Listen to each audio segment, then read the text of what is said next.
every damn day. Not that I'd given in to every impulse I had to call him, because clingy girlfriend I was not. It didn't change the fact that I couldn't shake him from my thoughts. No one wanted to see someone they cared about hurt, and right now, Crow was feeling so much I didn't think he knew exactly what he was feeling.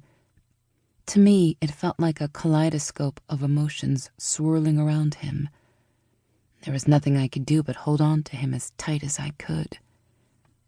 The vibe coming off him was all-encompassing, and if my touch helped in any way, I was hopeful and thankful to give him that. His brothers, Brewer and Wrongway, rode alongside us, and I caught a few glances between them along with a shoulder shrug. Maybe they didn't know what happened inside, but like true brothers, they rode having Crow's back. It made me wonder if they knew if this was planned or not. There wasn't a single word about Crow coming to Sumner that I'd heard about, and believe me, that would be something I'd remember.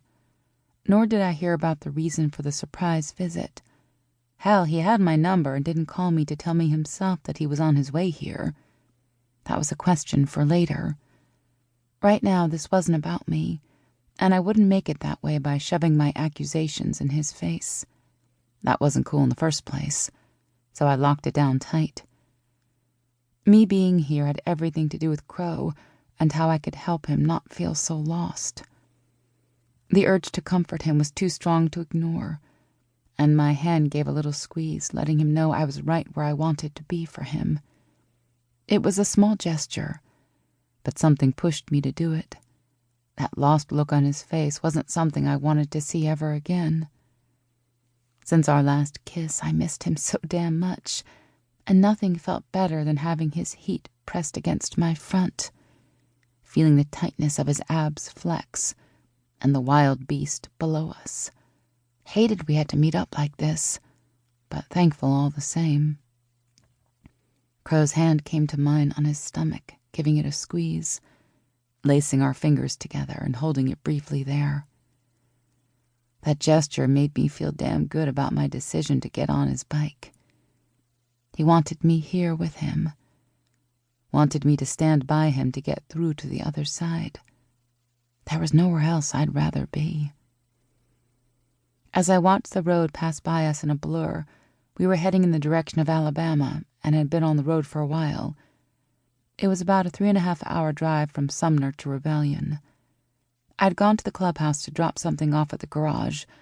Therefore, when I hopped on his bike, I had nothing on me except the clothes on my back, the sunglasses covering my eyes, and the phone in my back pocket.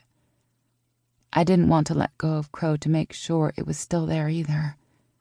Other than that, nothing. Not even a quarter in my pocket. But truly, I didn't care. Crow needed me. No way I'd bitch or moan to go back and pack a bag. I'd figure it out as we went. Dusk began to settle. The night was creeping in while the emotions still ran high. Crow flicked out his right hand, then turned off a ramp, pulling into a hotel.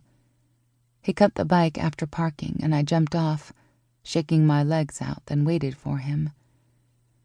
My toes tingled like usual after a ride. It was a feeling that comforted my very soul. Watching Crow, his back rose and fell deep and long with his breathing. He was tense, and I had no clue what had happened.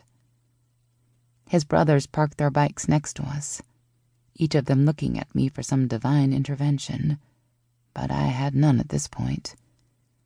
Being along for whatever this ride was with them. Crow was slow to rise from the machine, but as soon as he did, he pulled me into his body, buried his head in my neck, and held me tight. I wrapped him up as close as I could, wanting to give him my strength to get through whatever this was. As the seconds ticked by and Crow hadn't moved, the worry got stronger. I wanted to absorb his pain. My mind, though, my concern, it was growing every second. Fuck, this was bad. Had to be, because a strong man like Crow didn't get knocked down easily. It had to be a serious tick in his life to make that happen. I tried to mentally prepare myself for whatever Crow was going to throw at me, because I needed to take on that heavy so he could...